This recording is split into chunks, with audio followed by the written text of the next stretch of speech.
2 Chroniques, chapitre 22. Les habitants de Jérusalem firent régner à sa place Akazia, son plus jeune fils, car la troupe venue au camp avec les Arabes avait tué tous les plus âgés. Ainsi régna Akazia, fils de Joram, roi de Juda. Akazia avait 42 ans lorsqu'il devint roi, et il régna 1 an à Jérusalem. Sa mère s'appelait Athalie, fille d'Omri. Il marcha dans les voies de la maison d'Akab, car sa mère lui donnait des conseils impies. Il fit ce qui est mal aux yeux de l'Éternel, comme la maison d'Akab, où il eut après la mort de son père des conseillers pour sa perte. Entraîné par leurs conseils, il alla avec Joram, fils d'Akab, roi d'Israël, à la guerre contre Hazaël, roi de Syrie, à Ramoth en Galaad, et les Syriens blessèrent Joram. Joram s'en retourna pour se faire guérir à Jizréel des blessures que les Syriens lui avaient faites à Rama, lorsqu'il se battait contre Hazaël, roi de Syrie.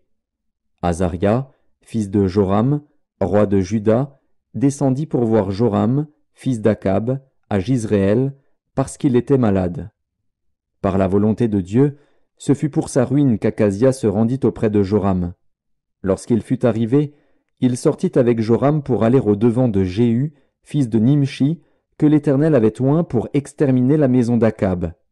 Et comme Jéhu faisait justice de la maison d'Akab, il trouva les chefs de Juda et les fils des frères d'Akazia, qui étaient au service d'Akazia, et il les tua. Il chercha Akazia, et on le saisit dans Samarie, où il s'était caché. On l'amena auprès de Jéhu, et on le fit mourir. Puis ils l'enterrèrent, car ils disaient, « C'est le fils de Josaphat, qui cherchait l'Éternel de tout son cœur. » Et il ne resta personne de la maison d'Akazia qui fût en état de régner. Athalie, mère d'Akazia, voyant que son fils était mort, se leva et fit périr toute la race royale de la maison de Juda. Mais Joshabéath, fille du roi, prit Joas, fils d'Akazia, et l'enleva du milieu des fils du roi, quand on les fit mourir. Elle le mit avec sa nourrice dans la chambre d'Élie. Ainsi Joshabéath, fille du roi Joram, femme du sacrificateur Jéhojada, et sœur d'Akazia, le déroba au regard d'Athalie, qui ne le fit point mourir.